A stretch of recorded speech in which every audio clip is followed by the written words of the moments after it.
Testing, testing.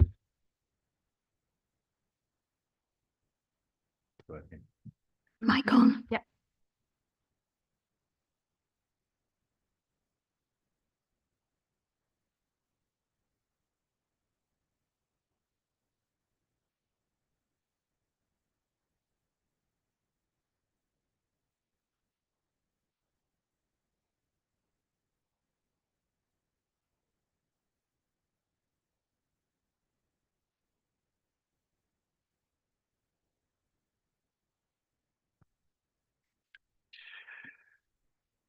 Good morning.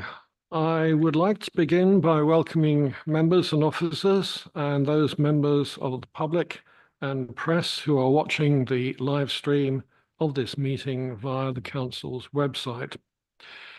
The County Council allows filming and photography at its public meetings, so please feel free to take pictures and use social media during the meeting. Can I ask, though, that everyone present turns their mobile phones to silent or vibrate whilst the meeting is taking place, particularly anybody with an interesting ringtone. There is no fire alarm test scheduled for today, so if the alarm sounds, I will adjourn the meeting and we will all make our way downstairs via the nearest available exit, which is through the middle doors on my left. The muster point is in the car park to the rear of the building.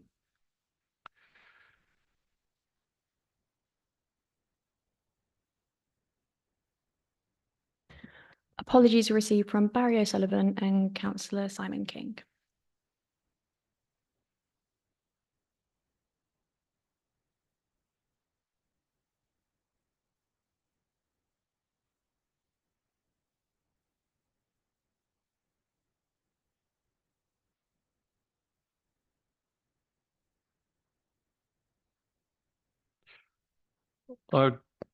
I would like to declare an interest in agenda item 3 as the report discusses my appointment on the board. I would also like to report an interest in agenda item 3 because the board hopefully will appoint me again.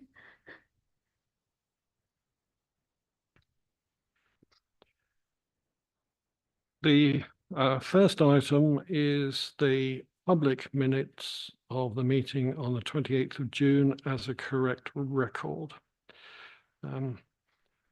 Does anybody disagree with those public minutes?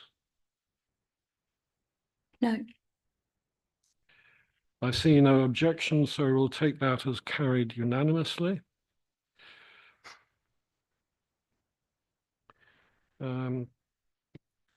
So on that, so the recommendation to approve the minutes is carried.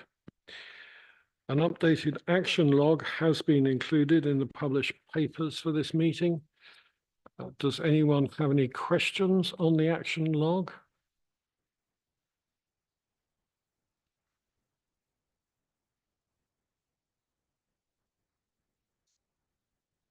No members have indicated that they wish to speak, so we will take the action log as noted. Item 3 is the membership update report. Members, as the report discusses members' appointments, including mine, as the chair, I propose that Sophie introduce the report and lead the votes where required.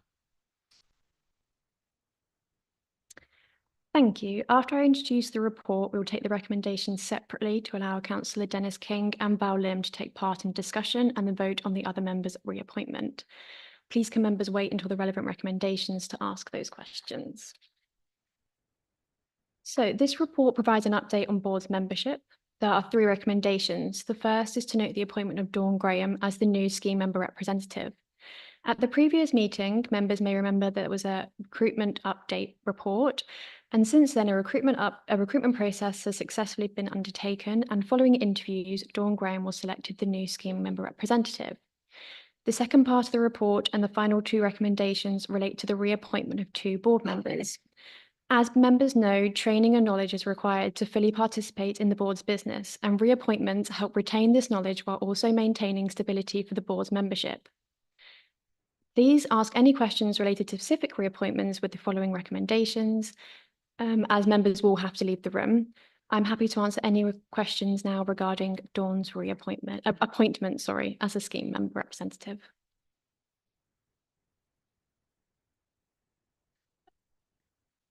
I don't see, one moment, please. I don't see any questions on that. So the board is asked, the board notes the appointment of Dawn Graham. For the second recommendation, please can I ask Val Lim to leave the room?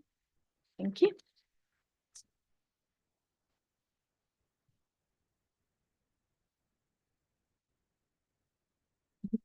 Thank you. Do any members wish to ask a question or comment regarding the reappointment of Val Lim? Okay, the board is being asked to reappoint Val Lim for a further 4-year term until January 2029. Please, can I take a vote? All those in favour, please raise your hand. Thank you. Any against or any abstentions? There were 3 votes in favour, 0 against, no abstentions. Therefore, the recommendation is carried. Please can Val re-enter the room. And for the third recommendation, please can Councillor Dennis Payne leave the room.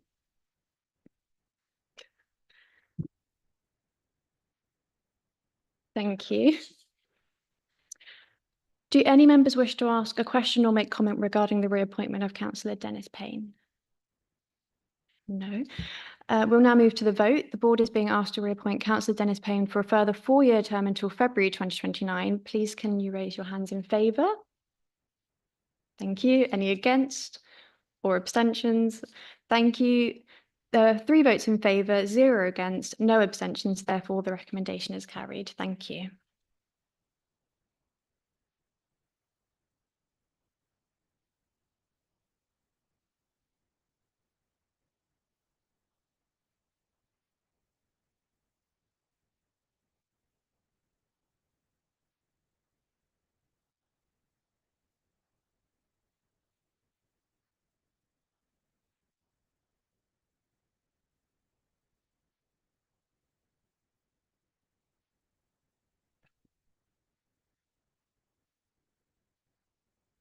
So thank you, members, and particularly a very warm welcome to Dawn as a scheme member representative, particularly on a nice busy day such as today. So moving on. Item 4 is the Administration Performance Report. Madalena, would you like to introduce that report, please? Thank you, Chair. I will just do a quick summary of the report going through the main sections. So first, starting with the KPIs for the period 1st of May to 31st of August 2024. Out of the 28 KPIs, 9 were not met, with 5 ambers and 4 reds. Most misses were one-time occurrences, as you can see in the table in Appendix 1, with all KPIs generally improving in August. The only exception is the estimates KPI, where we see the biggest outliers. The team is currently working on clearing the backlog. However, we are prioritizing the cases where we have continuity of income. Just to offer some assurance regarding the estimates, the team is prioritizing estimates for members nearing retirement age, and members can also use the online member self-service website to run estimates.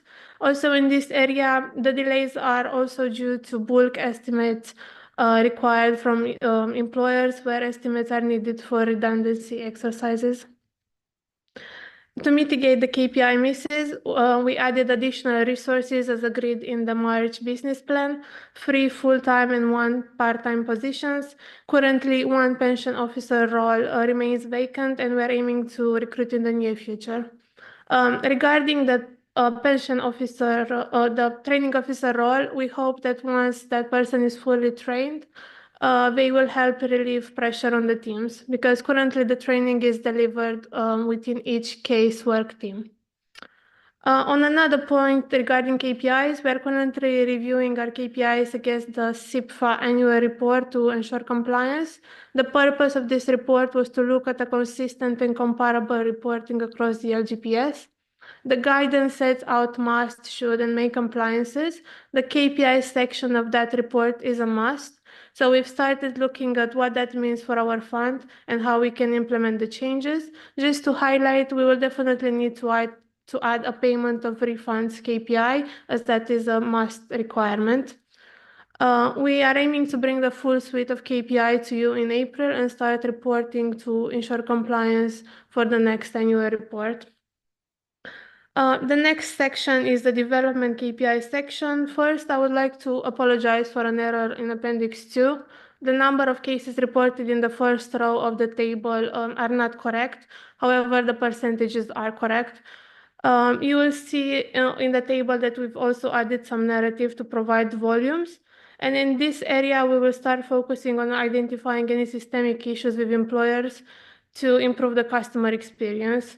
We will try to identify what the trigger points are and what can be done to improve the overall performance. In terms of breaches, there was a small annual benefit statement breach of 0.03%, which I would like to highlight. This breach only involves 7 cases, which the team is currently addressing. Just moving to the employers' admissions and cessations section, you will see that some admission bodies are reported as admitted into the fund, and then the same bodies are reported as ceased. To offer some details in this area, please note that these are backdated admissions where employers are admitted into the fund retrospectively to allow collection of employee and employer contributions. Lastly, I would like to mention the data improvement plan in Appendix 6, which outlines the key data activities for the year. And please note that progress on the actions included in the plan will be reported biannually via a separate report. I'm happy to take any questions. Thank you. Before we move to questions, can I remind members that Appendix 4 is confidential? If you wish to discuss that, we'll take that at the end of the meeting once the press and public have been excluded. Do you have any questions? I do, Chair. Okay, I've got a few questions actually, Mandalina. First of all, item 4.4, and then it obviously relates to the appendix on page 26.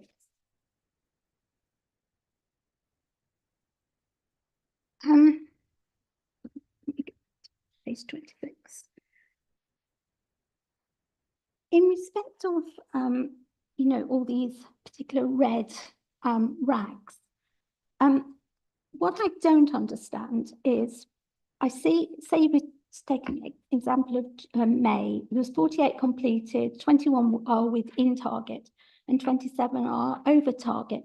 When they're over target, does this mean they could have been done any time in June, July, and August?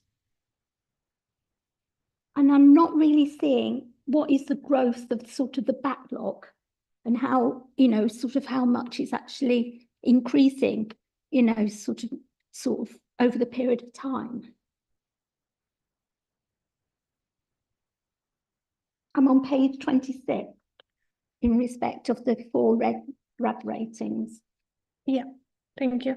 So as you can see, the completed cases are the ones that we've obviously done.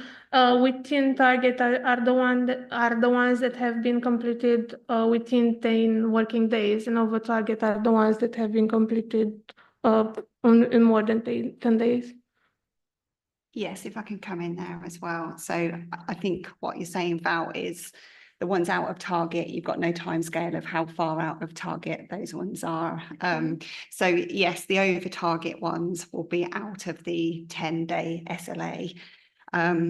So I guess we could bring something to you if you wanted something to kind of give a rough idea of how far out of target those are, if that would help. Or I think we're saying is thinking about, is it 8 weeks? I think it's the yes. So we're roughly saying about 8 weeks. Unless it's a case which is required before that because it's for retirement, for example. But we are saying it's taking about 8 weeks at the moment, which is obviously longer than what your want it to target be. is. Yeah, exactly. Yes. Yeah, so it's not 8 weeks out of target. It's like we're saying from the beginning to end, it will take up to 8 weeks. So that gives an indication. But we haven't got like a dramatic increase in backlog or anything like that. It's simply that it's taking longer for each case to do than what we would desire it to be. And the reason is because we're prioritizing work within what is effectively the retirements and estimates team. It's prioritizing continuity of income and things like that.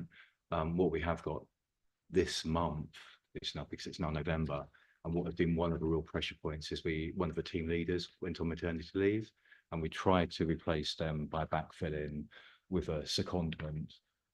After a period of time, that individual decided it wasn't for them, so they stepped back, and then it made it really almost impossible for us to replace. And so we've effectively just tried to live with that team leader not being there. But as I say, they're back in November. I would say, all things being equal, you would expect to see an improvement, but the real pressure point we've got on estimates is every large employer is now going through a exercise. So in both Northamptonshire and Cambridgeshire, we have a number of local authority employers who are going through voluntary redundancy exercises. And you don't see those in the numbers, but we will start reporting the volume of employer estimates we're providing as well in future, just so you can see that as well. But that's the pressure point that we're going to have to cope with. So I'm hoping that we'll see an improvement. And I want to see an improvement, but I recognise there's a real difficulty there. Okay, thank you for that. I do have. Oh, sorry. I do have another question. Development of the customer journey, item 5, appendix 22 on page 29. Can I just check? Is the whole idea, just for clarification, is the whole idea of this customer journey to find out where actually the sticky points are in the process, rather than so you can sort of say have a discussion with the various teams in the process as to what the issues are? Is that really sort of your thoughts behind the customer journey? Oh, thank you. So the appendix 2 is an exercise we're doing trying to improve the customer journey. And as I mentioned, actually we're going to look in depth because, as you can see, some of the percentages are divided between the pension service and the employers. And what we're trying to do is develop a process of understanding how we can help the employers and what the trigger points are and what's stopping them to process the correct information in time. I don't know if Michelle wants to add anything. I follow that. Thank you. Sorry. Yes, I don't know if it would help, but so effectively what we're trying to do is the first table is the pension service kind of KPI targets that we're trying to meet.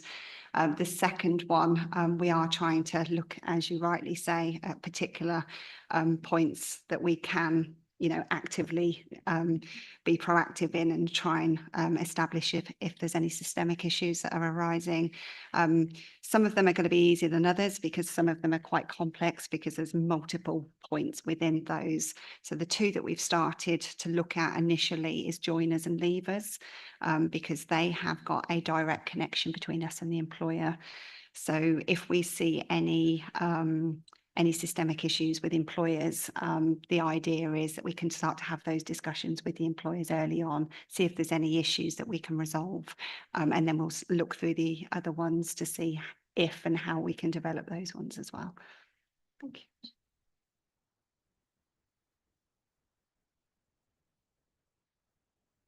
Thank you, Chairman. Can I begin by just asking if everybody, when they speak, it's a big room and maybe it's this position I'm in, I can't hear everybody as clearly as I might. So we all speak into the microphones? It will help me at any rate.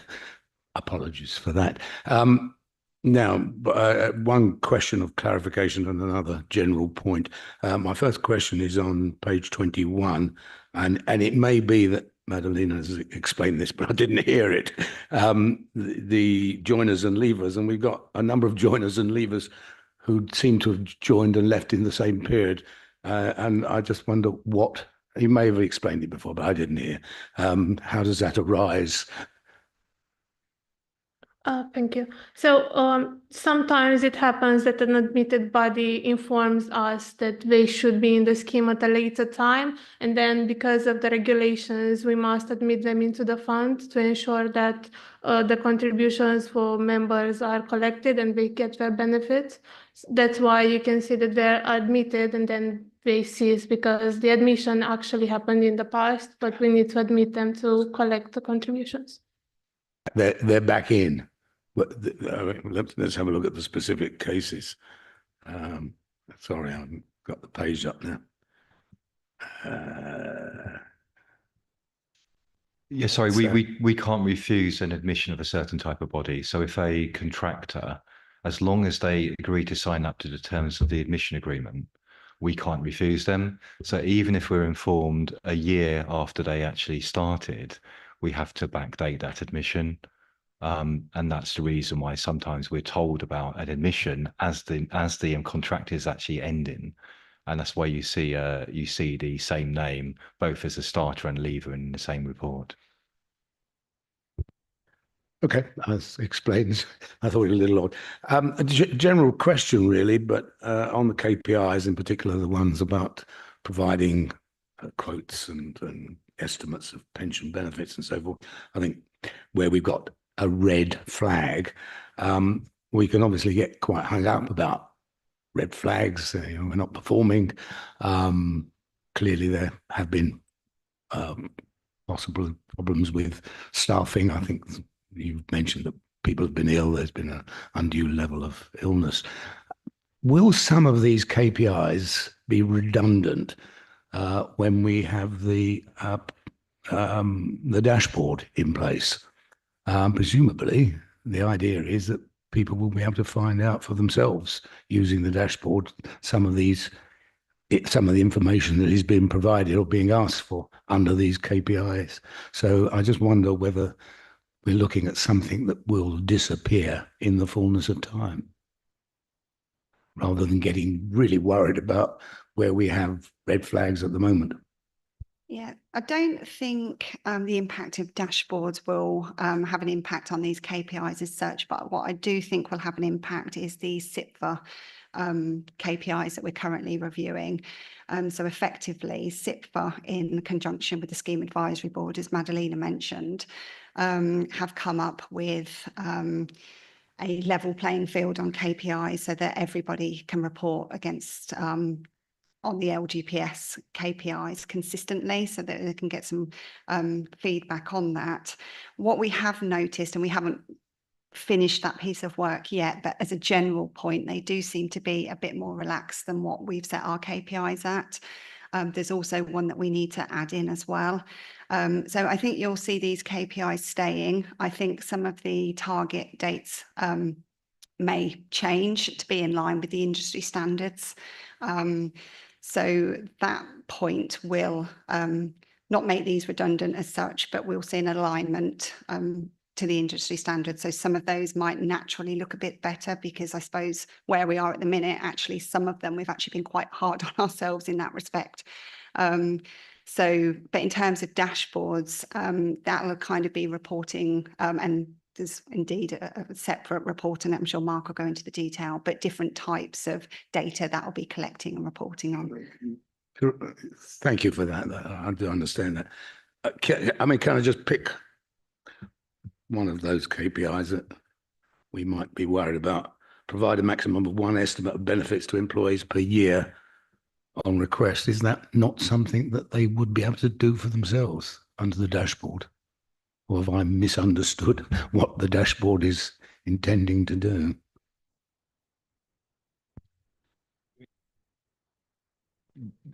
Okay, so the dashboard is simply going to provide really basic information. So static information, which will come primarily from annual benefit statement information.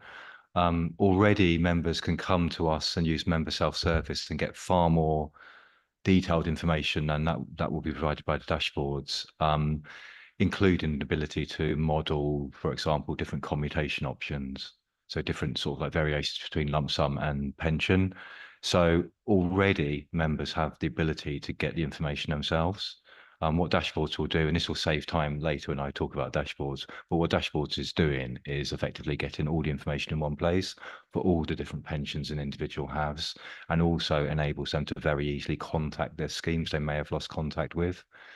So I can see why you asked the question, but actually we already have a more sophisticated option.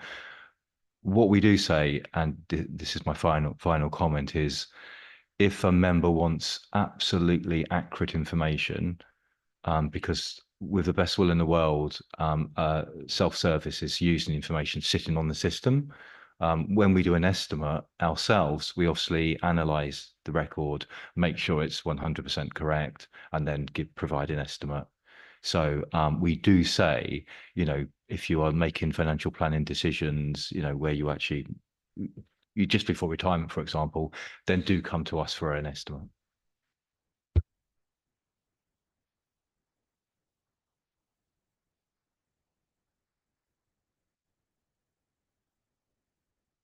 Yeah, Chair, I'm afraid I've got a couple of more questions, if that's okay. It's on 7.2 on breaches. I've spoken to Michelle a few times about this, and the 5-year period, is there any further news when the 5-year requirement will be sort of dropped?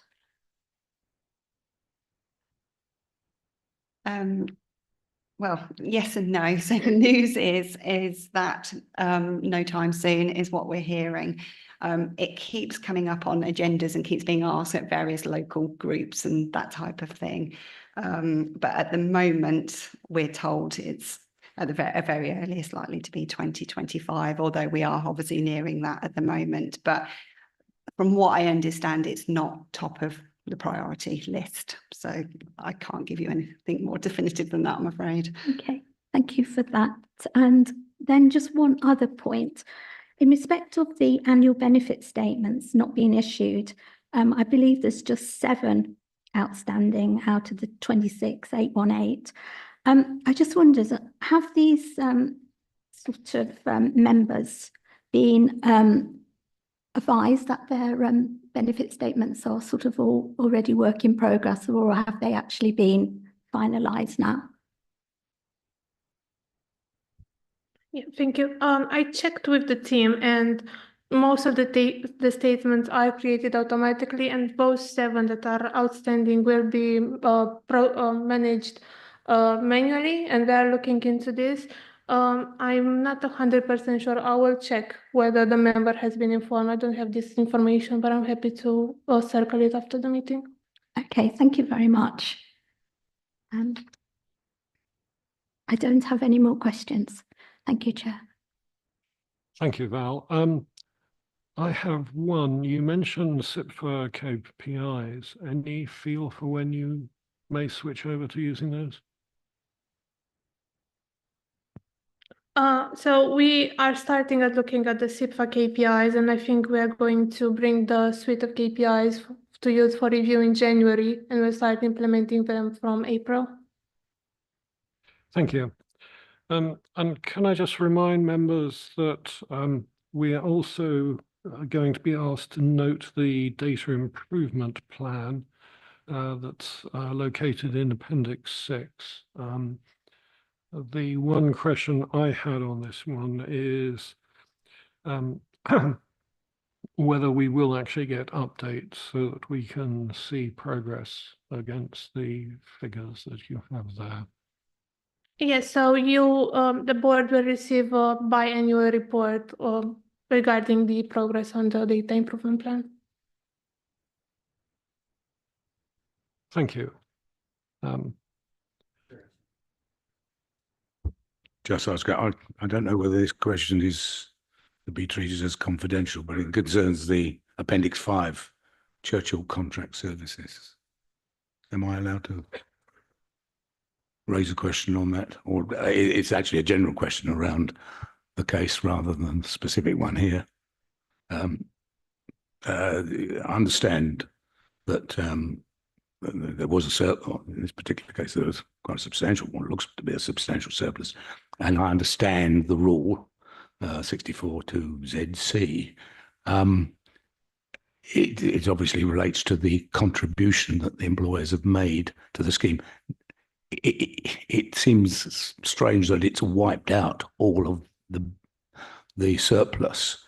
So is this also a function of the charges that we would make for administering the fund, or is it just simply, I mean, really asking, how does that operate if the whole surplus is wiped out? Yeah, okay, so the decision is multifactorial in that the individual who assesses the case and determines the appropriate surplus, and it's our employer and funding manager who does that, which allows me to be free for any appeal, I should say. One of the factors that's taken into account is how the surplus has arisen and what the level of contributions that have been paid by the admitted body is. And if the surplus has primarily arisen from assets that were provided to the admitted body before they started in the scheme, then that is a factor. So for example, so when an admitted body starts, they obviously have some members that come from another employer and they're given enough assets to cover those liabilities. So that can be quite a significant, this is notionally, I should say, within the fund. And then obviously what then happens is the liabilities grow and the assets grow, and the employer also pays contributions, as do the members, obviously. And we look at that in the round and look where the growth has come from.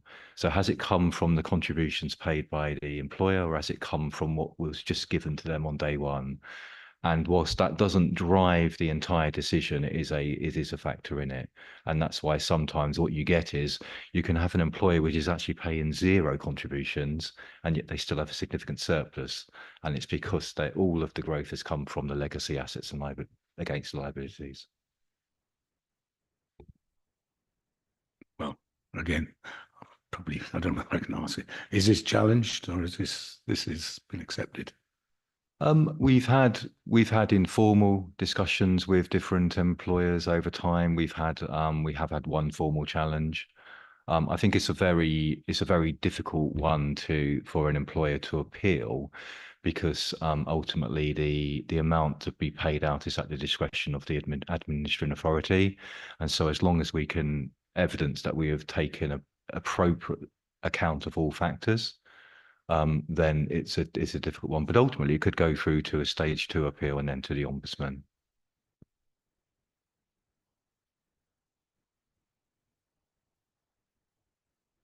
Thank you.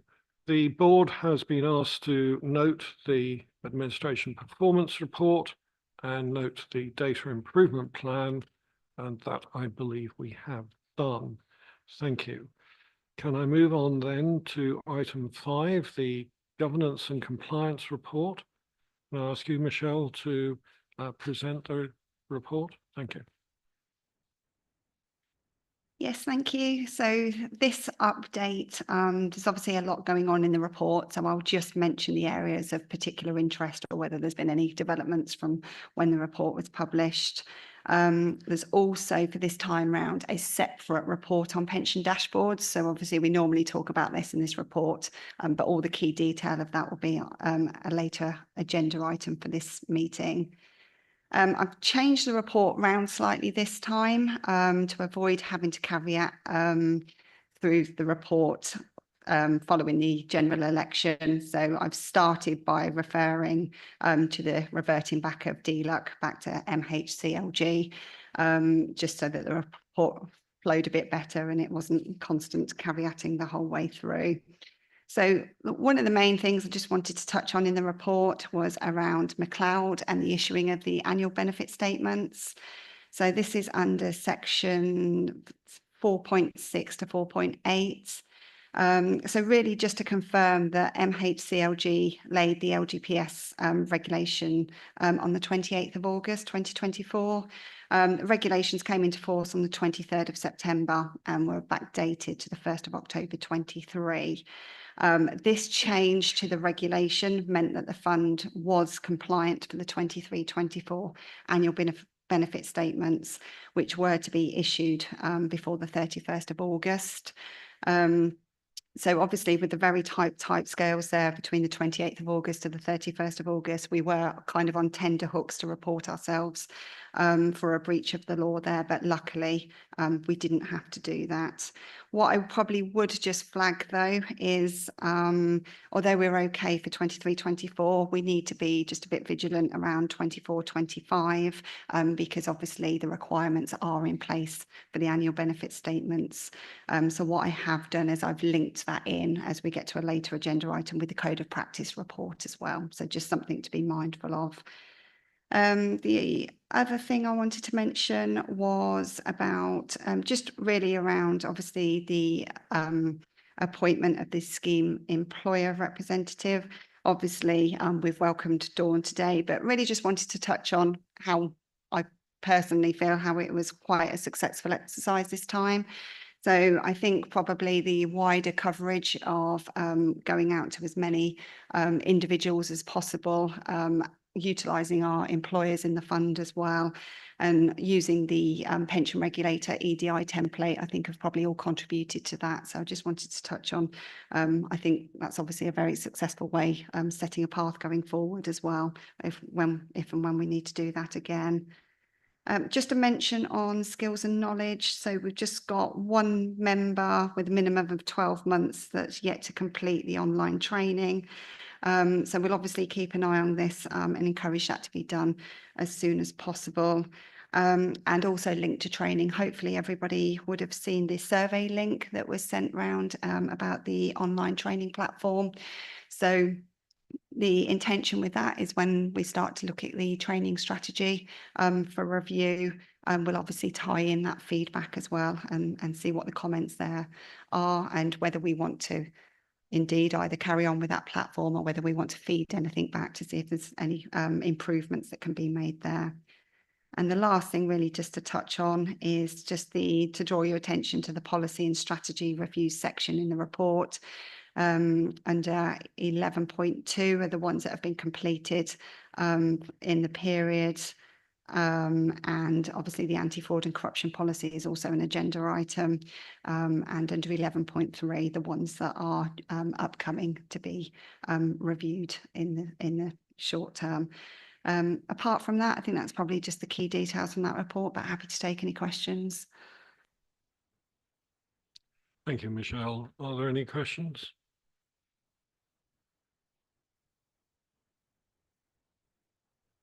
Councillor Seif, any questions? Thank you. Michelle, there's one, if I may. The training plan goes from last January to this December, but there's it would be really great to be able to see next January, February, March, if anybody wants to go on any of those. Yes, point noted. We did get a little bit behind on that, so we'll make sure that's updated for next time. Yes, I mean, it was just that I was the local government one in January. I was hoping probably to go to, so Yes. but I'll leave you to sort that out. Thank you. The board has been asked to note the governance and compliance report. That's been done. Thank you very much. And item 6 is the business plan update. Can I ask you, Mark, to present the report? Of course, thank you, Chair.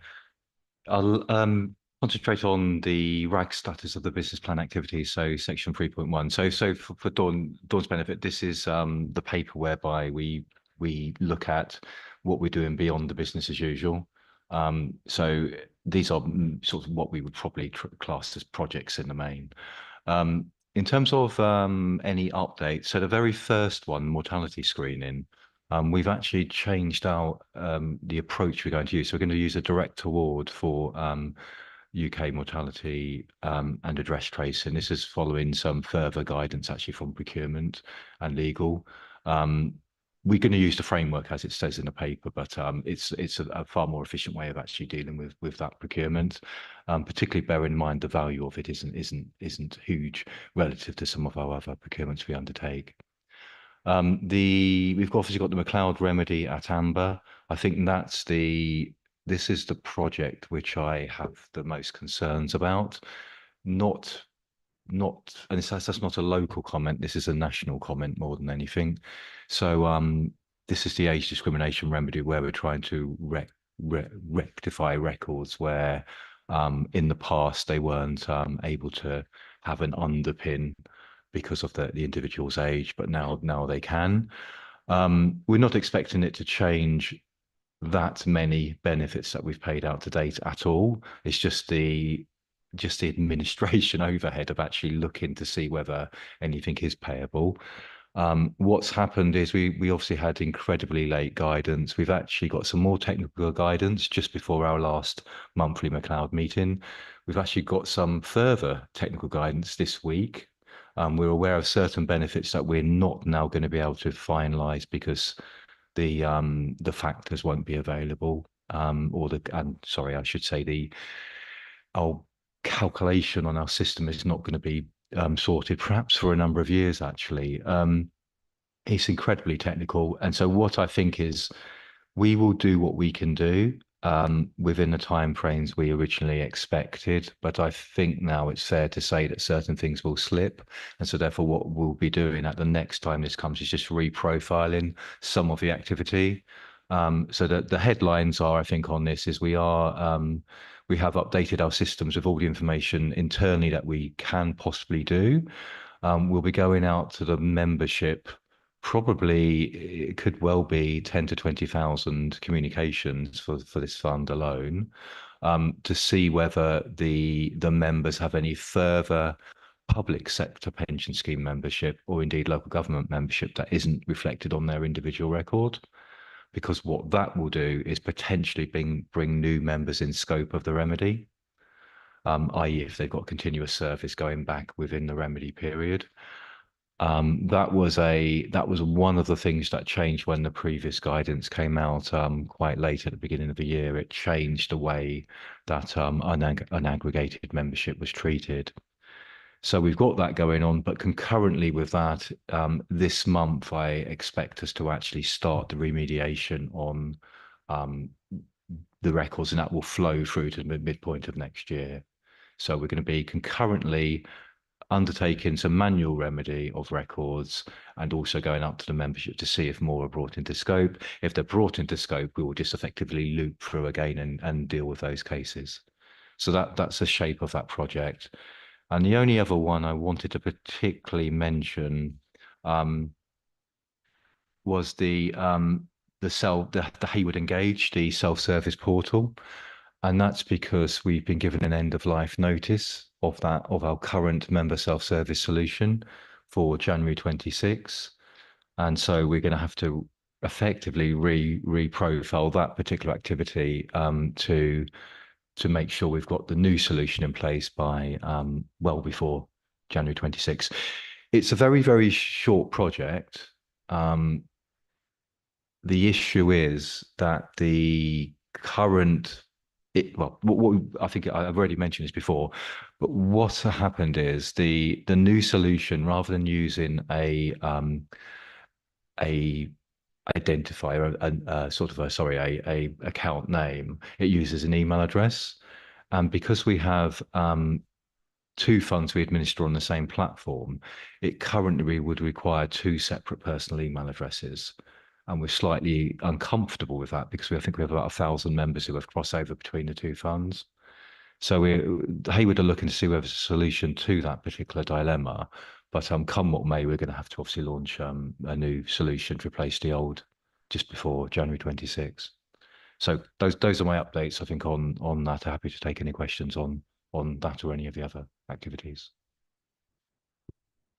Thank you. Before we move to questions, can I just remind members that Appendix 2 is confidential, so no questions on that until the end of the meeting. My apologies. Looking at the McLeod stuff and actually contacting members, what's the sort of plan for that? Because I know I'm still working at a local authority, and I don't think any of my colleagues have any awareness about what the McLeod stuff is. So whether there is able to use sort of the employers to do some of that rather than always sending out stuff to members, because I feel that your RHR department is probably better placed sometimes to give information from yourselves rather than it. People get stuff from the pension people. I asked people at work, out of 40 people, only 2 people knew what the McLeod was. So just a bit of sort of feedback from me, sort of in my current role and where I, maybe if you're a pensioner, then you've more of an interest, but those, or coming up to being a pensioner, but a lot of people who are younger have no clue what it is. Just some feedback, really. Yeah, and I think I mean, obviously the McLeod remedy only impacts certain categories of membership because they would have had to have continuous service stretching back through to 2014 to 2012. So there is a whole group of people who this is actually not of relevance to at all. So and obviously if someone, I think the difficulty is we don't necessarily know what other membership the member has. So even if they started, a couple of years ago, it's possible they've got public sector membership flowing all the way back into for decades, and that's what we're trying to establish. There is a form that's been designed centrally by Scheme Advisory Board and LGA. There's a communication that we can put on that, so it should be a fairly straightforward question. All we're effectively asking the individual is, have you got any other pension rights that we don't know about? And if they haven't, they don't even need to send the form back. It would just because what we don't want to do is to manually manage 20,000 forms when only a few thousand are actually going to say anything useful, if that makes sense. You give us information we can actually use. There is another backup, as it were, because we would expect a lot of the individuals to have other local government service, not other, let's say, NHS or teachers scheme service, for example. And we do have access to a database that we are going to analyse, which will tell us whether the individual looks like they've got other local government service, and therefore we can actually go directly to those funds anyway, even if the member doesn't send anything back. So we've effectively got a backup for a lot of the information in any case. But yeah, active membership, we've got email addresses we can go to. We've got, if we haven't got an active address, we can go through the employer. So active membership, we're quite covered. I'm more concerned about deferred and pensioner members, for example, where there might be a need to go out to them and we might have lost contact. Got a bit of a supplementary question, and this may be sort of not perhaps later on. Do you think the pension dashboard is also going to sort of provide you with sort of other information? So people are obviously when the pension dashboard comes in and they're going to look and say, actually, not all my, this doesn't look right. Is that going to also sort of give another sort of bit of work apart from the McLeod? Is it going to ask some people, will they not do it now, and then you get another sort of heap of work when perhaps the pension dashboard goes live and the government publicise, oh, you can do this, that and the other with it. Is that something what's going to come your way in the future, just in a medium term, not probably shortly? I think so we expect a lot of possible or partial matches from the dashboard. So individuals will contact us and there's a mismatch, and therefore we will have a verification process. I think the way to look at the McLeod is it will never end, because there is no deadline for a member to tell us that there's something missing from their record. So even in 20 years' time, 2 weeks before a member retires, they could say, actually, I've not told you about this, and therefore we have to go through a verification process with the other scheme to make sure that the dates are correct and put them on our record. and see whether it, and to the point is to see whether it has an impact, because in many cases, even if someone's in scope, they're unlikely to have the underpin biting, as it were, and given higher benefits. But yeah, I think the dashboard program will definitely cause a bit of friction and activity, it's fair to say.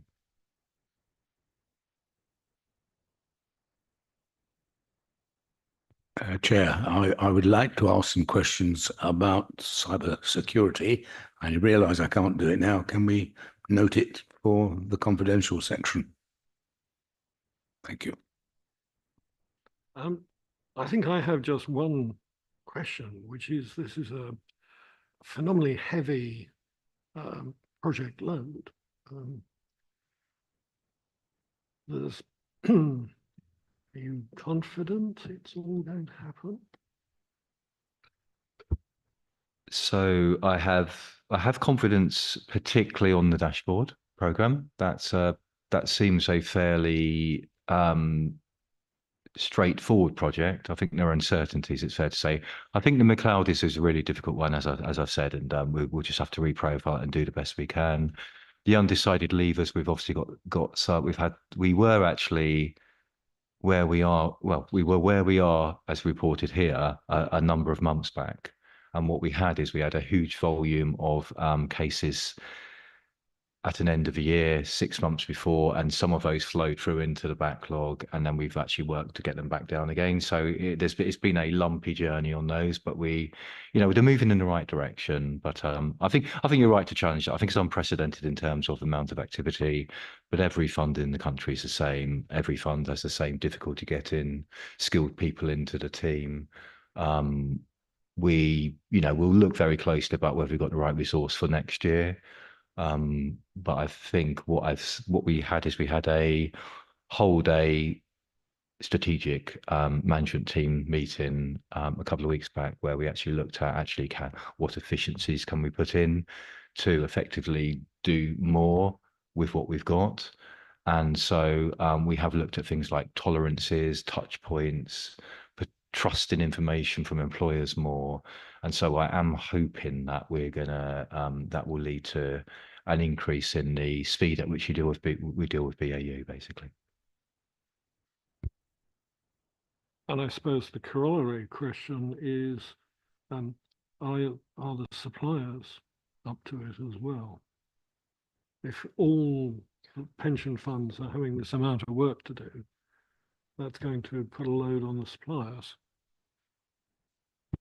You're right to flag that. I mean, I think so. Suppliers, there's different pressures. So it's a valuation year coming up, and the actuary has to do the valuation for every single fund in the country at the same time, and therefore their ability to continue to do non-valuation work is always a real pressure point.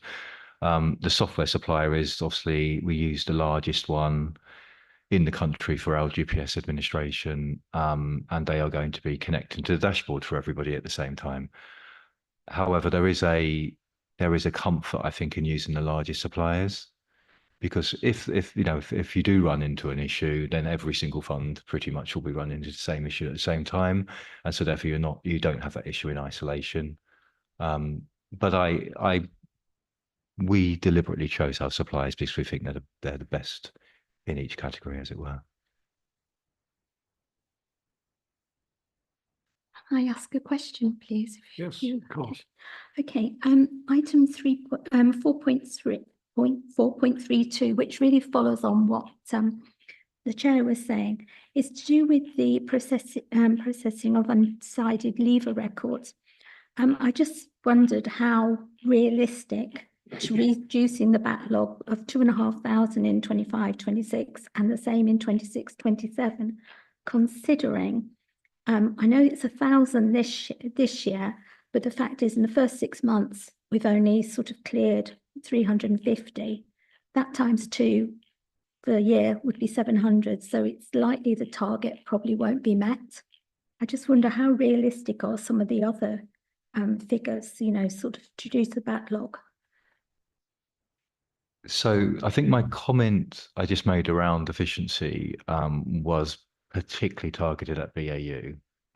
So there's also another, we are actually, we've changed the way we prioritize some of our work in this area as well, in terms of making sure we get through everything coming through in a consistent way. I think look, we had 2,500. That should be achievable if we're on top of BAU. That's the reality. If we have a handful of people dedicated to unprocessed leavers within a projects team, and if BAU is not creating any new cases, it should be enough to do 2,500 a year per fund that we administer. The issue has simply been that they've got towards those volumes, but they haven't had cases stop flowing through from business as usual and becoming aged. So I think I've kept it at that because that's what I think we should be able to hit. We may need to tweak the resourcing to get there, particularly perhaps in the project team. But again, it's something which I believe, and the lead felt if BAU was fine, we'd be able to hit. Keep fingers crossed. Well, as I say, we're what I want about probably a 25 to 30% efficiency increase in BAU, by reducing touch points, increasing tolerances, trust and employer information. So we're handling cases multiple times when I think it's ultimately should be unnecessary. Okay. And my last question on this was item 4.6. I think it's just a minor thing. I think it's just a typo, actually. Find it. Give it to 4.6. It reads, it's on page 60. It reads update. The revised variation agreement is now signed and sealed and came into force on the 1st of October 2025. I think it should be 2024. Yes. Okay. Thank you, yes. I said it was a minor point. That's the end of my questions. Thanks, Chair. Thank you all. And yes, we will return to some questions after item 14. The board has been asked to note the business plan update, and I believe we've done that job. So thank you. Item 7 is the pension board effectiveness review. Michelle, can you introduce this one, please? Yes, thank you. So the effectiveness review consisted of 52 questions over 7 subject areas. Really pleased that everybody managed to respond to the review, and actually the review was a really positive response rate as well. So 88% of the responses either agreed or strongly agreed, and a rating of 96% was achieved against the risks and conflicts being the strongest section. So within the report, I've tried to split it out into sections. So under section 3.8, it contains a list of the areas that the board felt most content with. And this has been categorised by the majority of ratings falling into a strongly agree category. So as you can see, it's quite a sizable list there with a strongly agree rating, which is really positive. So section 3.9 moves on to where there were any disagree statements received. And as you can see in the table there, what we've tried to do is put the area that falls into, what the particular concerns were, and we've put in some proposed courses of actions in there as well for the board to review. So in particular, maybe just picking out the committee and board minutes. So obviously we've picked up that point, and we can obviously start to make sure that they're exchanged going forward. There was another suggestion about having an agenda item for things that fall outside of the board remit, but that could be discussed in board meetings, such as pension committee and ISC feedback. This could also extend further to talk about any training conferences, or just indeed any items of interest that might be suitable for the board. looking at the comment about the risk register, so this one actually fell into a positive and a negative rating. But I'd probably say on that one, we're currently reviewing our risk register and risk strategy in consultation with our governance advisors. So hopefully the concern against risk on that one will be wrapped up within that process. And obviously when we do go through that process, we will be bringing it back to you to review. So obviously if anybody has got any further comments at that time, they would be welcomed. Section 3.10 effectively moves on to where there was more than one neutral rating received. And particularly there, the top item, which is about the interaction between the committee and board. So obviously we've picked up on that and noted that we will intend to have some more joint working and collaboration where we can. We've already been in kind of some discussions actually with Democratic Services about some potential networking that we can start to introduce at various points when we're delivering training and things like that. But if members have any other kind of, thoughts or suggestions how we can best do that, that would be welcomed also. And I think apart from that, the only one maybe to pick out of the table is around the EDI. So I think it's probably fair to say that when the survey first went out, we were very, very at the beginning of the EDI journey, and the action plan had only just kind of been circulated. So I've taken that one that will be developed as we go along, and obviously we all kind of learn and we carry out the actions, so we'll just keep an eye on those ones. So I've not put any specific actions around that. So the step is now that obviously if you're happy with the actions that are being proposed, or indeed if you have any further comments on those, we will look to implement those. And longer term, we will look to do an independent review as well. But for this time round, we felt an internal review, obviously using the Hyman's platform for doing that was effective for this point in time. But apart from that, I've got no further comments unless anyone's got any questions. Thank you, Michelle. Any questions?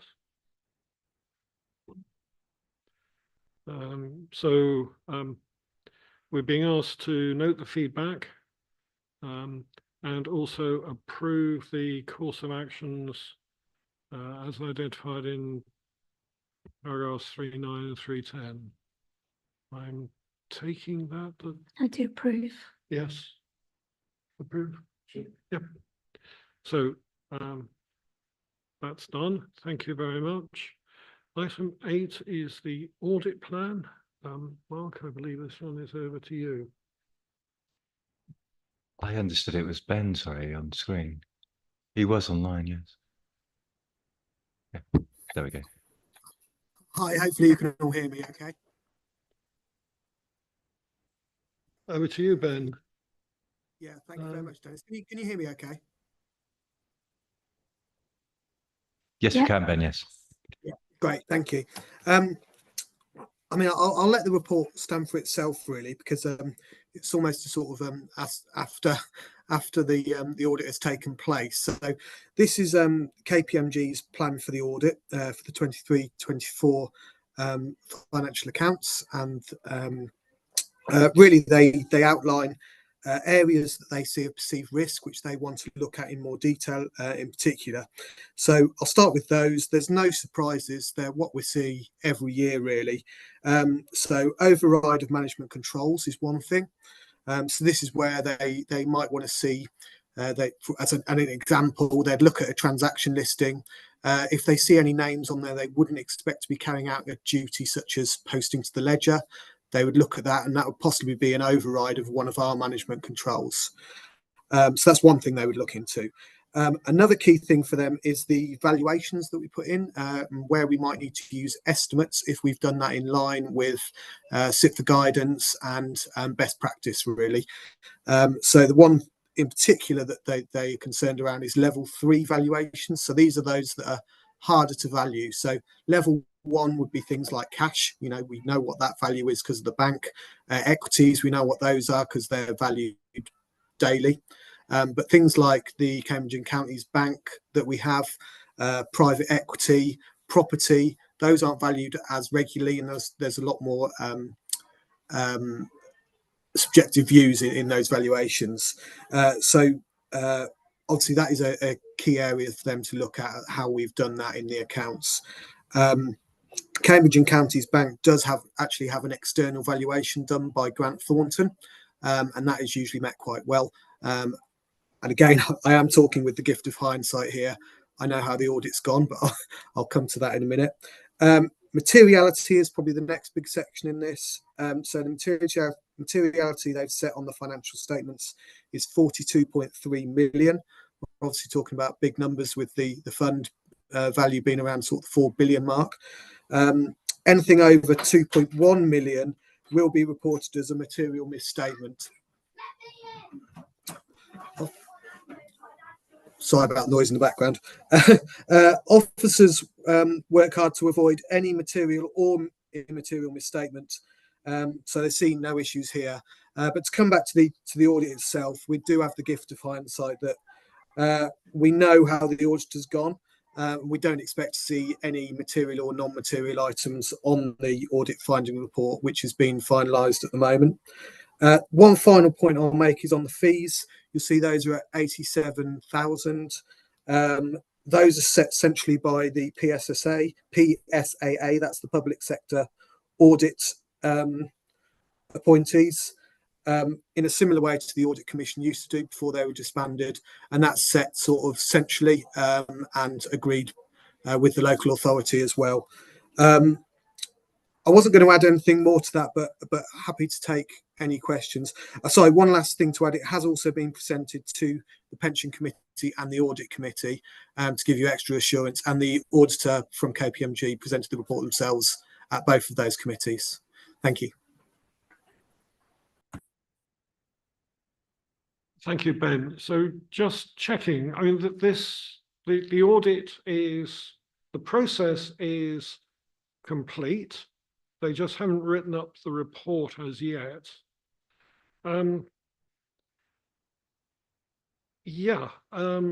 Why is this paper quite so, I mean, coming now rather than perhaps a bit earlier? I just don't know. Sorry. Yeah, a very fair question. Yeah, and it does sometimes come in a strange audit. In fact, in previous years, we've actually brought the audit plan along with the audit findings and the accounts themselves. Really, it's down to when the auditor can release figures to us, and that being in line with the cycles of meetings. We ideally take this to the Pension Committee and the Audit Committee beforehand, so you know there's no issues. But generally, you see the same things coming through on this audit plan every year. There's only a slight change maybe if the auditor changes, but we've had KPMG now for a couple of years, so no surprises here, and it's really just trying to fit it into the cycle and when it's available from the auditor. And yes, you're correct, we are just working on the audit findings report now, but the audit has gone generally very well.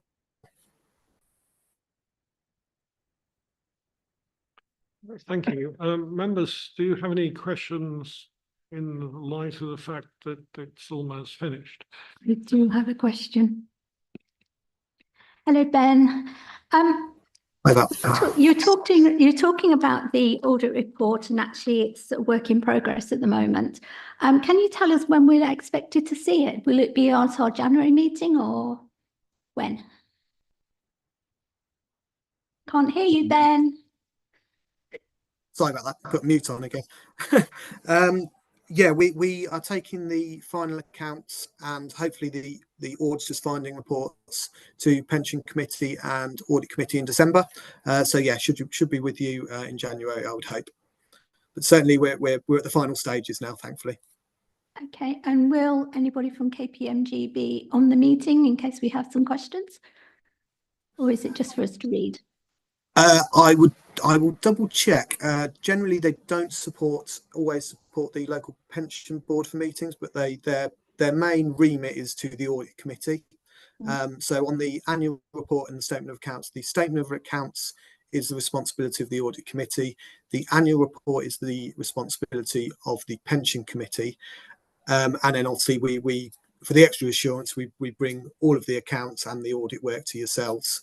But I will double check. I don't think the auditor necessarily will be, but sometimes they will do it anyway, just as good practice. Okay. I mean, will there be, if we have some questions, queries, something we don't understand, will we be able to feed those back through you to KPMG? Yes, certainly, and I would hope the auditor will be at LPB, but I just didn't want to put something in their diary that maybe they didn't need to do. Okay, thank you very much, Ben. I don't know more questions. Thank you, Chair, and thank you, Ben. I suspect there's a long answer to what I'm about to ask and a short answer. I didn't expect you to give me the long answer. Always fascinated with valuations, and I just wonder how you do it with regard to the actuarial valuation. Do you have actuaries on your audit team who go through the actuarial calculations? Do you look at alternative actuarial calculations? Because I'm guessing that, as with economists and accountants, you put two of them in a room and you come up with three answers. That's probably being a bit facetious. It is facetious, but nevertheless, perhaps I can ask how you do it. I'm looking at item 2.3.4. Which I didn't understand. It may be nothing to do with the way you do the valuation. The actuarial position of the scheme is not appropriately presented in the financial statements. Are you talking about the general financial statements of the authority? I just wonder what that sentence actually means. Sorry, they may be two different questions. Yes, sure. So the actuarial valuation is done by the actuary for the fund. Which is Hyman's. There's a number of people that feed into the accounts. One of the main ones would be Northern Trust, our custodian. So any of our assets are held with the custodian. You know that those assets are held with the custodian, both our custodian, which is Northern Trust, and also the custodian with the pool, which is Waystone.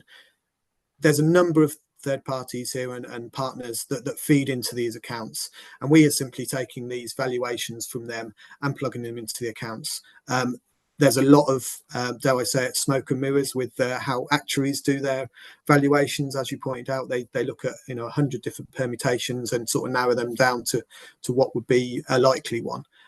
So when you're looking at your funding levels, for instance, you do have to take those with a pinch of salt, that it could be a number of items sort of off that. So I think it's the funding level in particular is one that we've discussed a lot at pension committee and are looking to get some more assurance around. But as for a figure, we follow the SIPFA guidance when we do our accounts. So as for the figure that's in there, is the figure that it's calculated the way SIPFA would ask us to do that, and that's what the auditor is expecting to see. So you're looking at the process by which it's been derived rather than actual doing the calculation or checking those calculations. Okay, that's correct. Statement 2.3.4, which I didn't understand. It reads, the actuarial position of the scheme is not appropriately presented in the financial statements. Was I correct in my interpretation that you wouldn't put the actual, I'm not quite sure what it means. Yeah, I think it means the date. So obviously, if you've got a different point in time, these are going to be accounts that were audited up to the end of March 24. So the valuation has moved in that period. So what you're seeing now is not what you're seeing in the accounts, is not necessarily a valuation now, I think, is what that sentence relates to. But if I could double check that one, I'm happy to come back and get something to you outside of the meeting just to check that is the situation with that sentence. Yeah, if I could just add, I think there's because obviously the accounts are about the assets, not about the liability side, and the obviously assets versus liabilities is what the valuation is all about and what the work the actuary does. There are various points, I think, in the financial statements where it refers to refers to the liability side as well, but quite limited, isn't it? But if you look on page 113 of the pack, you can see that that particular audit risk is classed as very low, both in terms of potential impact and likelihood of material misstatement. It's right in the bottom left-hand corner. Because the I would suspect because the financial statements are primarily around the assets as opposed to that. But we will check out exactly what they are referring to on that particular risk and revert.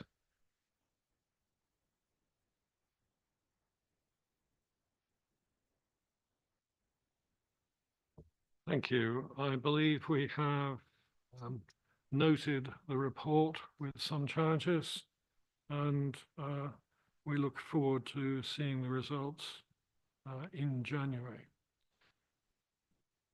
So the next one on our list, Michelle, is the General Code of Practice Compliance, which is a regulatory item. Over to you. Thank you. So as you're aware, the Code of Practice has been in force since March. And since this time, we've been reviewing the requirements of the code.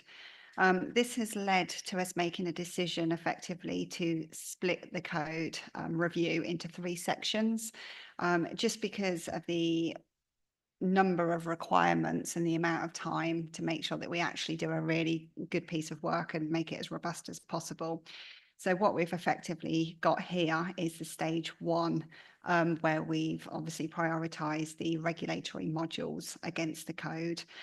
Stage 2 is to look at the pension regulator expectations, which we have actually already started looking at now, ready for the next cycle.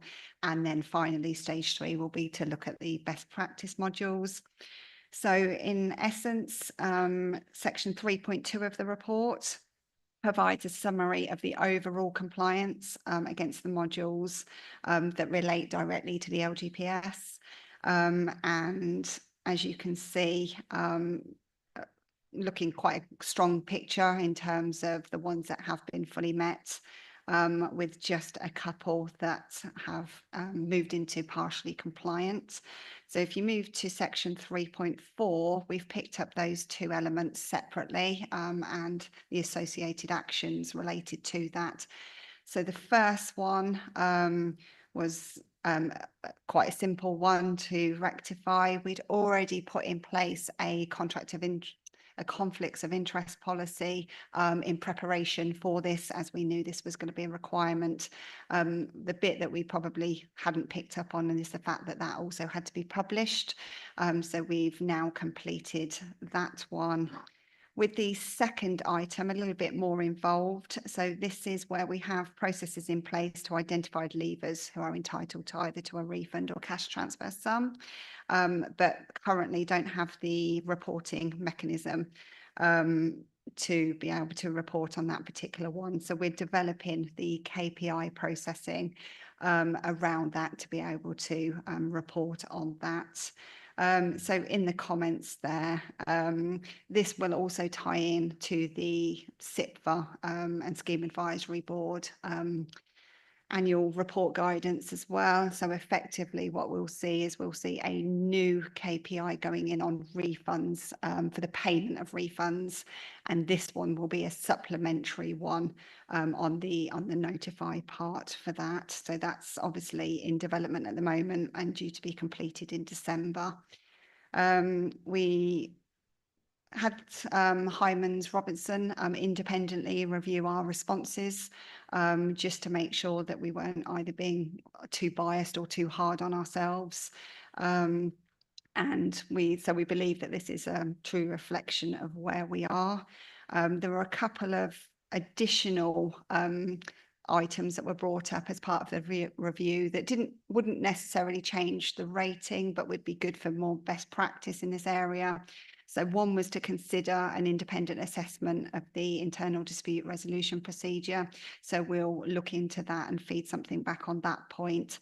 And the second point was to consider whether knowledge assessment / confidence assessment should be undertaken to further enhance evidence of both the committee and board. This one actually, at the point of writing this report, we were obviously just looking at regulatory. The second point does come back round again in TPR expectations, but slightly stronger. So I think it is something that we're going to have to consider as a board. I guess the question is what we're comfortable with in terms of level that we want to go to on that. I am aware that in the past, you know, if you start doing assessments and putting tests in on everything and what have you, it gets quite onerous and actually it can put people off. But at the same time, we need to have some kind of reporting mechanism where we can demonstrate we're partially there because we've got the Hyman's product in place at the moment where there is obviously a pass rate on that, but I will bring something to you just to kind of maybe further some further thoughts about maybe where we can go with this and what the preferred appetite for that is. So following this, obviously we'll bring the expectations to you in January, and obviously we'll start to work through any actions identified in any of the stages and regularly bring that back to you. But apart from that, I think that's the main detail of the report. Thank you, Michelle. Any questions? Just to make the obvious comment that, I mean, the fact that we're monitoring the code in the way we are, even if we have got some we're not fully compliant with just yet, is an excellent measure. And so well done. No questions actually on it. We'll see how you've dealt with the few odd things that you have mentioned in January. But the fact that it's up there and you're looking at it is the most important thing. Yeah, I just want to say, Michelle, I thought the outcome was really good. You know, you've only a couple of outliers. So well done. I think it'll probably just be worth noting that obviously the regulatory one, we would probably expect to be the strongest one. So I think probably certainly when we get to best practice, there will be a few more things for us to consider and do. But no, we were generally pleased with the regulatory one coming out so strong. I was just going to repeat the comments of my colleagues. It's great to see we've just got that such a small number of partial mismatches. So that is absolutely great. Yeah, well done. Thank you. The board's been asked to note the regulatory compliance check against the General Code of Practice. We've done that. Thank you. The next item is the pension dashboard update.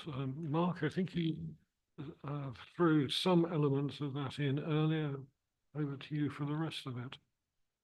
Yes, thank you, Chair. Yes, I mean, I think earlier I set out the rationale for the dashboard, which, just to repeat, is basically have all the information in one place and enable the general public to be able to get in contact with particularly lost pensions. So we are expecting a lot of contact when these go live. What this report is trying to do is it is a lengthier report than what will come in future. Because as Michelle's mentioned, we've kept you up to date with the dashboard program through the governance report. But we haven't been giving you a flavour of what we're doing locally. And so this is doing two things. One, it's giving you almost a digest of the journey so far and where we've got to, and it goes through the key areas of what we need to do in terms of the dashboard program. And so I'm not going to bring that all out, but what it's also doing is going through what we're doing, and particularly we've noticed as we've ramped up our activity after what was a pause on the dashboard program nationally. The need to have a clear audit trail of things like decision making is really critical. So within our RAID log, we now record decisions. So if the obvious one is around how we, setting off the budget for an implementation, we have yet to determine the budget for business as usual, because we haven't yet determined what business as usual will totally look like. This is obviously new for absolutely everybody. Things like the matching criteria is another decision that will be coming. But just in terms of the main headlines, we have procured our software supplier Hayward to be the ISP, so what's called the integrated service provider, and so that's effectively the link between the dashboard, between our system, which contains all member data, and the dashboard ecosystem. So that will effectively be what receives requests from the dashboard ecosystem from members and sends data back. So the find data and the view data in opposite directions. So we've procured that. That was an addendum to our existing contract. We have got a provisional connection. So the connection deadline, which has been set by government, is the 31st October next year. Our test connection will be in January next year. So we believe we're all lined up to do that. We will then have a live connection before October. We understand Hayward plan to do the live connection for everybody all at the same time. So we are monitoring that as a particular risk. The matching criteria, we have chosen some matching criteria provisionally to do the test connection. We will see how that works, and then we will come to, well, it'll be to the pensions committee for a decision between January and when we do the live connection. So if we've got that'll probably be around March. So that will be a key decision. But I think the one further thing I'll add, and there's lots of detail around things like the different types of data. The matching criteria is a really critical piece. Depending on how strict you are, you might restrict matches and have lots of ones you need to manually look at. Conversely, if you're too loose on your matching, you might actually match with someone who isn't the right member and send personal data back to the ecosystem and effectively have a data breach. So choosing the right matching criteria is key. You have primary matching criteria such as name, date of birth, and NI number. And if all three of those match, then you will have a match. If you don't, then you get into going into secondary matching criteria such as mobile number, email address, postcode, that sort of thing. So that's how you kind of get to the point of making sure you get your matching right, and that's what we'll be testing. But beyond that, I'll let the report speak for itself. As I say, going forward, you'll see more of a concentration on exactly where we are on the project and how successful we are with each element as we step through it. Thank you, Mark. A very detailed report. Any questions? Like that. I've got one question, Mark. Where does the money come from in order to pay the costs that are in 5.1.1? I'm afraid it's from the pension fund. I thought Yeah. your contributions and investment returns question mark. Yeah, there's no national funding for this. Okay. So every pension fund, it's just a part of the big. So I mean it's not that in terms of it's a small part of our software's cost, let's say. But there will of course be, beyond the software, there is of course we have got a project team that we've built up over a number of years in recognition that we had these projects. So they are undertaking some work. We've obviously got some activity to absorb into BAU, but we think it will help in some ways. It will enable us to get contact with members who we've lost, so we won't have to go through tracing, which we currently have to do, for example. It might encourage use of member self-service as well, which could take some of the pressure off of things like provision of estimates, for example. So there might be a quid pro quo to those costs. Thank you very much, Mark. Yes, I was going to make that point as well. I guess I was referring to earlier. Just on matching,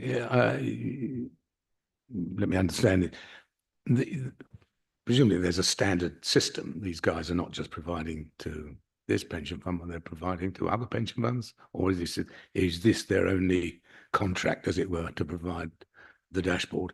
And if that is the case, well, sorry, if they're providing to others, there must be standing matching criteria, and it's just a question of us picking the ones that we want to use, or are they restricted in some? Could you invent your own matching criteria that would be unique?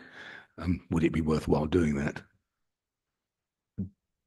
So there was some national guidance on matching, which the software suppliers have taken on. So the software supplier is the integrated service provider for, or I would imagine, for a great deal of the local government relationships they already have.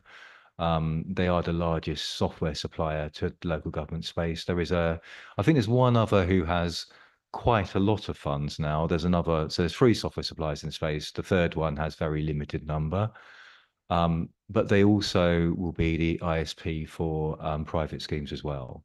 So they are, and they're one of the few that have already been doing test connections to the ecosystem and things like that. So they're one of the prime players in the dashboard space. In terms of the question on the criteria, the flexibility is limited, as you would expect. So effectively the central guidance has been taken and implemented. And the kind of questions that were in that as to where you might have some variability, those are effectively the optional parts where we might decide, for example, for example, we could only class something as a partial match when we've got far more information and other funds might decide that is the case. But equally, we might get to some funds might decide to get to a full match on some of the more optional criteria. So it is, and other things like, for example, do you use the last digit of the NI number? Or character of the NI number for matching, or do you just accept the first 8? It's those kind of things. It's limited. Is that helpful? Yeah. I just ask another quick question. I laugh because it's when I look at this sort of thing, I think what can go wrong and why might you not be able to deliver it?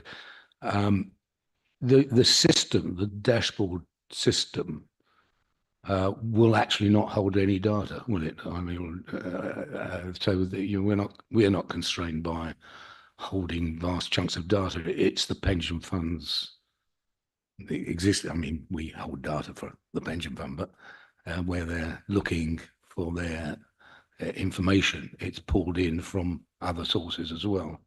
Is that correct? Or are we holding all that data that they will that users will be looking at? And so my understanding of, so obviously our data is on our system, which is actually stored with a third party, with a software supplier. So hosted by the software supplier. The dashboard, so there'll be more than one dashboard. So a number of companies will establish dashboards with different, with different looks and feels, but with the same core information being provided. That's not our responsibility, or what we need to care about. What we need to worry about is the data we're sending back, so through the ISP. So we're responsible for that ISP part effectively as well, because we're providing data to that, and we've got a contract for that. So that's where our interest effectively almost ends in terms of the accuracy of the data we're sending back to the dashboards. The technical infrastructure of the dashboard itself, I have no familiarity with, nor do I want to have familiarity with, because we have enough to worry about in this with the bits we are responsible. I was thinking in terms of the amount of data that's being held, because we have a shortage of data infrastructure around the country, which is why we're trying to build data centers wherever we can. And I just wonder whether this system could possibly be constrained by that, but it doesn't sound like it from what you're saying. But it's very little data that's being sent. So if you look at in the report, the data that's being sent, it's literally it's an identifier and a few key pieces of value data. Because all that the dashboard will look like to the individual, it will be listing who their provider is and effectively what the value of their benefit is. They're not going to be able to do any interrogation as to, what if I take it later or earlier, or etc. In order to get that, they will need to come back to us and get more information. Yeah.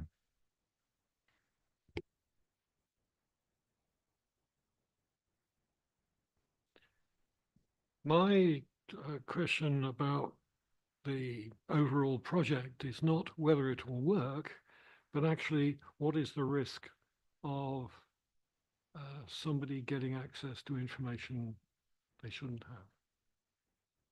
So somehow somebody finding out all about my pension, somebody other than me finding out about my pension. Again, so, you know, an entire work stream of the project is around the identification of the individual and making sure it's the right individual.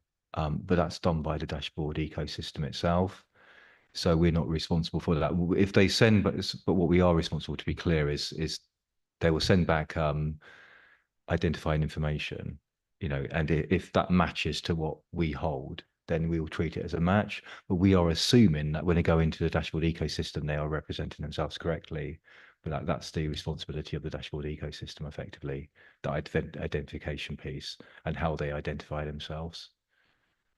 We can look at putting something at a high level in a future report just to provide reassurance on how we understand that's working. But you know, again, we can only worry about what we're responsible for here, because this is obviously not our initiative. So people are going to need, I mean, when I was challenged to identify myself, it was either a passport or something like that to prove who you were to the dashboard system, which will then pass that information over to the fund to query. Again, my understanding is what's passed back to us is simply effectively the defined data, the actual data points. We won't have any sort of like anything to evidence further. But as I say, this is not an area we have been involved in at all. So I don't want to talk out of turn here, and we will have to, as I say, just have a look to see what the high level description of how that process is working and provide some reassurance at the next meeting. Fine, thank you. Any more questions? So thank you. We've been asked to note the contents of the report and also the changes to the budget, which on the whole look like good news. But so we've done that. Thank you very much. And then perhaps in the light of one of those questions, the next item is the anti-fraud and corruption policy. Over to you, Michelle. Thank you. So this policy has been reviewed several times. So I'll just go straight into section 5.1, which are the key changes. So effectively what we've done is formalised and updated the annual proof of existence exercise that now also includes all members, UK members over age 95. So that is a change in approach there. The other updates are around primarily member addresses and what we do in particular scenarios.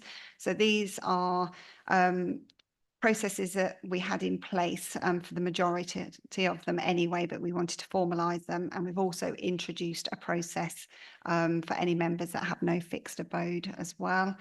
So the details of that are in the table. Obviously, the change of address requests and the request to act upon somebody's behalf are the ones that we get the most. So we do have obviously strict processes in place to make sure that we're updating appropriately. But probably importantly, the request to act upon somebody else's behalf, we only, take legal documents, and obviously we make sure that they're the validity of those documents are what we expect as well. Obviously, change of addresses, we do have processes in place, but it's very different when we're talking about care of addresses, but actually still to the actual individual, to when we're talking about somebody actually taking over there and acting in their behalf. So we've just made that distinction in there to make sure that there is a policy that's transparent that sets out those requirements. I've mentioned in here about upcoming developments because effectively with this particular policy, we're actually going to see 2 updates.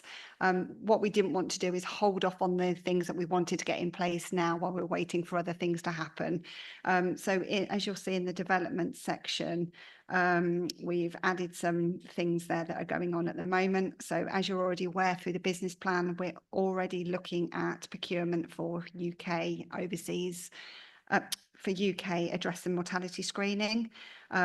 What the framework also covers, they also provide solutions for overseas as well. So that's something that we'll be looking into to see actually whether that's worth us going through the framework route. Obviously, we need to weigh up what the offerings are against the actual membership that we have in those categories, which is obviously significantly less than UK members. However, the risk is higher. So there's obviously some working out and balances, checks and balances there to see whether we want to go down any of those routes. Bank account verification is also being looked into. So obviously, once we get to a point where that's in place, we can update the policy further with that as well. And as Mark mentioned earlier, obviously the change from the current member self-service to engage. When we look at that, there'll be some things that we kind of want to explore further as part of that. So for example, whether there's any kind of automation when somebody either accesses their online account or makes a change that can feed through and things like that. So once we've explored all those kind of possibilities on the new system, we can obviously further enhance this policy again. But for the moment, if you could just review the changes in 3.1 and just comment on whether you're happy with them or whether you've got any further comments. Thank you. Michelle, thank you. If I may, one question. What's the scale of the problem here? How many incidences on an annual basis does the fund find? I want to go as far as saying none, but it's either none or very few. We don't have any that I'm aware of at the moment, any kind of direct fraudulent cases. You sometimes get obviously some misunderstandings and things like that, but we've had none that we've actually had to report as actual fraud. We've had a couple of cases in the past that we've kind of provided details to the fraud team to look into further, but nothing came out of those. And that was just where people had been claimed to have provided incorrect information, but it turned out unfounded in that respect. So we don't really have many fraud cases at all, and I think it's probably because we've got all these robust processes in place. So where we do our mortality screening, address tracing, and all the other things that we do, if we do suspect anything, we actually suspend the pension straight away, and then it's for the member to obviously contact us and then prove who they are to be able to pick that up again. So no, we haven't got any confirmed cases that I'm aware of anyway of fraud that has come through. So I think the policy obviously is working in that respect with these additions as well, should make it stronger. Yes, please, Chair. Michelle, I've got a couple of points. 9.4 on page 168. It says Pension Fund Committee and Pension Board members receive reports on internal audit activity, and these include summary details, etc., investigations, fraud. But actually, we only receive one report a year, and it sort of, this seems to, this is quite a sweeping statement that we receive regular reports on internal audit activity. We don't, it just seems a bit too generic, that. I just wondered, does the words in respect of the pension fund need just popping in after internal audit, the word internal audit?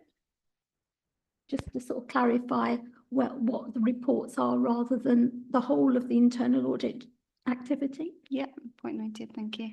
And then page 170. It's to do with internal audit again. It's top of the page on 170. The second box in, it says internal audit plays a preventative role in trying to ensure that systems and procedures are in place to prevent fraud and corruption. It's great having systems and procedures in place, great, but internal audit's role is to make sure that those not only are they in place, but they are operating effectively, because if not, they probably, you need to properly strengthen the wording, I think, in order to detect fraud and corruption. So are you able to put "and operating effectively"? Yeah, After the absolutely. word Thank you. plays? Yeah. And that's the end of my queries.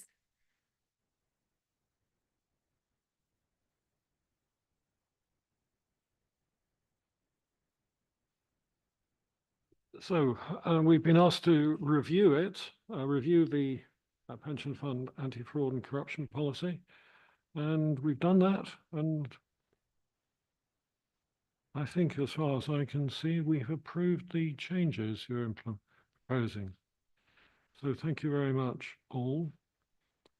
We're now moving on to the Local Pension Board Annual Report. And I'll ask Sophie to introduce this one.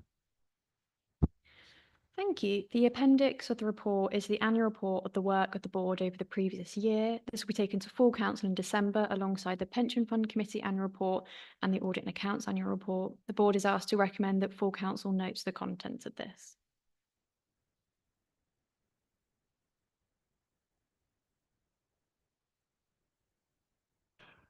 So, any issues with the annual report?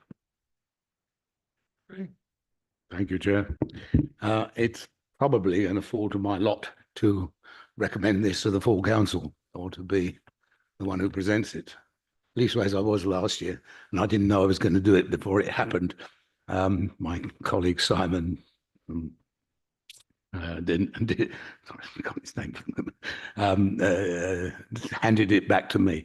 This is a very good report, and it does explain exactly what we do and what we haven't done. But I'm looking particularly at where my name appears on training. So I think I need to put the record straight as far as that is concerned, which is simply this, that, yeah, I mean, I haven't done all the training that everybody else has done, but I did do a little bit more, and I don't know why it's not registered. Just to say that, for example, in the early part of 24, I covered the 11 of the 12 first modules and current issues, so perhaps we could amend it to put that in. Otherwise it looks as though I'm not doing my bit. But I mean, on a general point on training is that and this is a personal opinion, some of the training is not necessarily relevant to every member of this board, because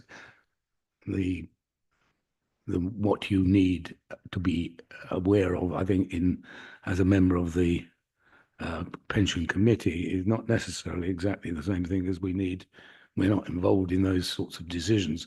As it happens, as a chartered accountant, I have to do CPD on many of the issues that we look at in wider context: EDI, climate change, cybersecurity, ethics. I mean, just a whole range of things which I actually do. And that is why I personally find it very, very difficult to keep up the training that is, well, we have as a committee decided that we need to do. But it's being done in other ways. So really, that's really what I want to say to my colleagues on this committee. But I'm very happy and will be happy to take this report to full council in due course. Thank you.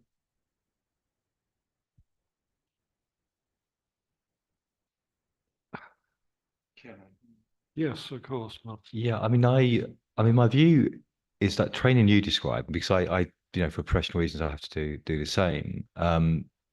Is something that if it is of relevance, then you should let the team know, and we will effectively add it to the register as related training. So we can do that.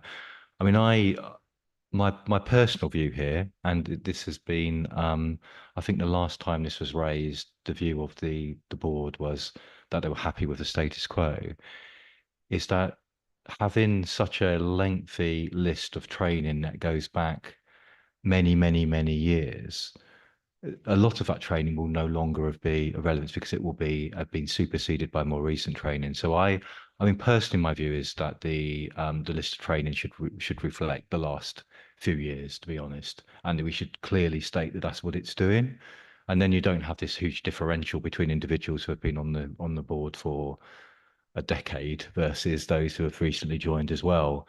But my main point is it's the relevance of the training to the current state, you know, the current climate, and you know, because you know, those modules will be updated every so often anyway, and so if you have the same modules appearing, it makes no sense either. That's just a personal view, and I know that the last time we mentioned this, the local pension board were, you know, had a different view.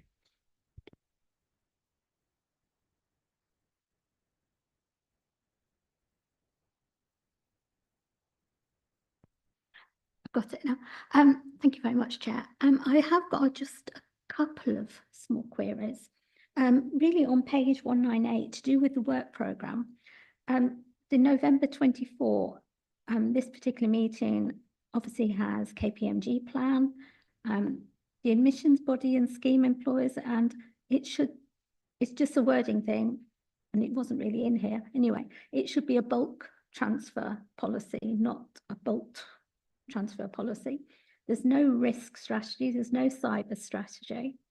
I just wondered if the work programmes could actually be amended or checked to make sure they comply with what actually our agendas actually have been. I'm happy to note that and make any changes necessary. Okay, thank you very much, Sophie.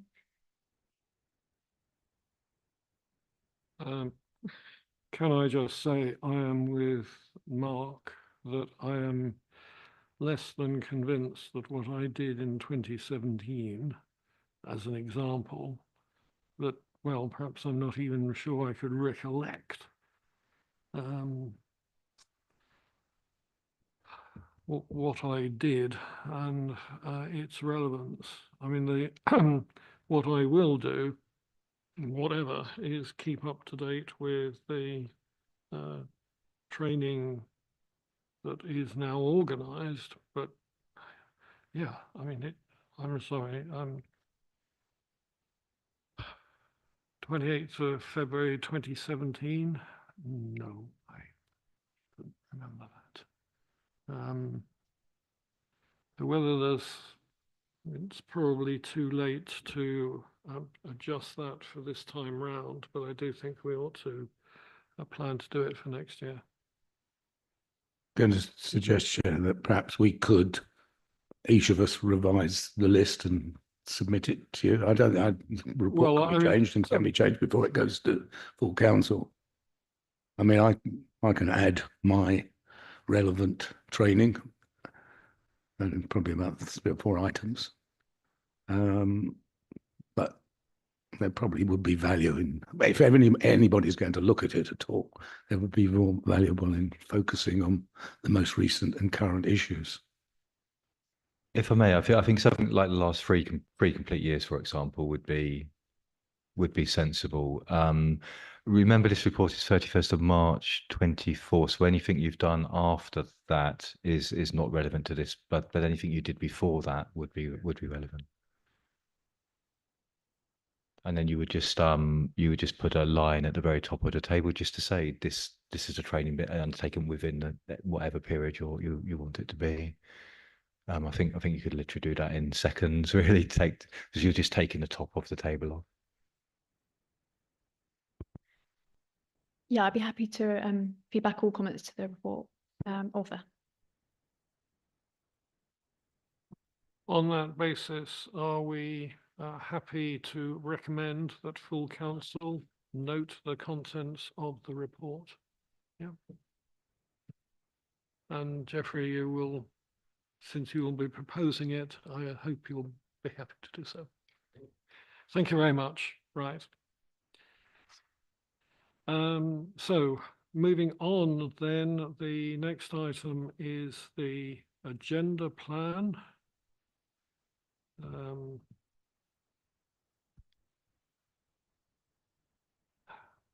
And that is November. The agenda plan for this item for this meeting is correct.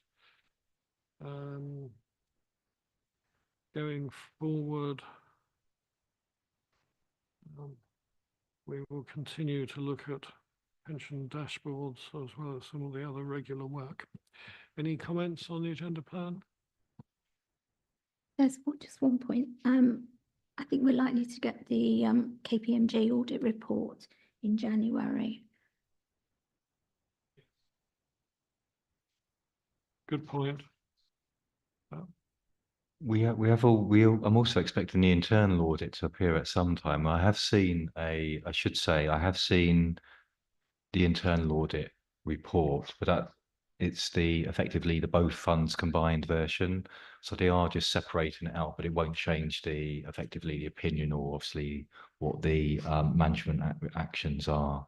So I think, Michelle, we're just trying to finalise with them when they're going to appear, aren't we? We are, yeah. So I've chased them up on that and also asked if they will attend the January meeting as well online to present their reports. I'm just waiting on feedback back from that before I can confirm.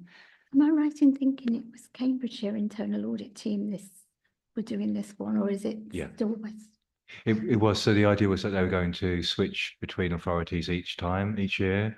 It was the first time Cambridge had done it for many years actually, and they've done an incredibly thorough job. Hence, there are a lot of actions recommended. To be clear, we are very supportive of what's being proposed. But it does mean that obviously in terms of the governance around the process of getting it to the governance bodies, it's all new to them for this particular report. Hence why there's been some delay. But you're right, yes. And one other sort of point, obviously, if we're going to get the internal audit report as well and the external audit report from KPMG, I'm just looking at the amount of items on the agenda, and it looks like a huge. I think we might be here until at least 2 o'clock. Yeah, I think point noted on that. And I think what hasn't helped is the rescheduling of some things as well. So some things that we've maybe had earlier in the year that actually have been impacted by the code of practice, for example, have then been pushed to later in the year because obviously conflicting priorities and waiting for that to come in. So myself and Madalena had actually already had a discussion and said we might have to relook at this and see absolutely what is crucial for the rest of the year, and there might be some further movement, so we will look into that again. Okay, thank you very much. Thank you. Totally agree. I mean, we've got in there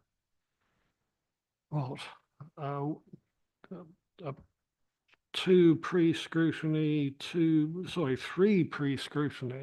items, 2 post, a communication plan to approve, and you can come and share it, not me. Sorry. So point noted, I hope there. Any other comments on the agenda plan? Right, thank you very much. We'll take that as noted. So the remaining items we have are those which it is necessary to exclude the press and public. So asking you to resolve that the press and public be excluded from the meeting on the grounds that the agenda contains exempt information under paragraph 3 of part 1 of schedule 12A of the Local Government Act 1972 as amended, and that it would not be in the public interest for this information to be disclosed, information relating to the information, to the financial or business affairs of any particular person, including the authority holding that information. Do you agree? Yeah. As this is the final public item on the agenda, I'd like to express my thanks to those members of the public and press who have taken the time to watch the meeting today via the council's website. The broadcast will now end.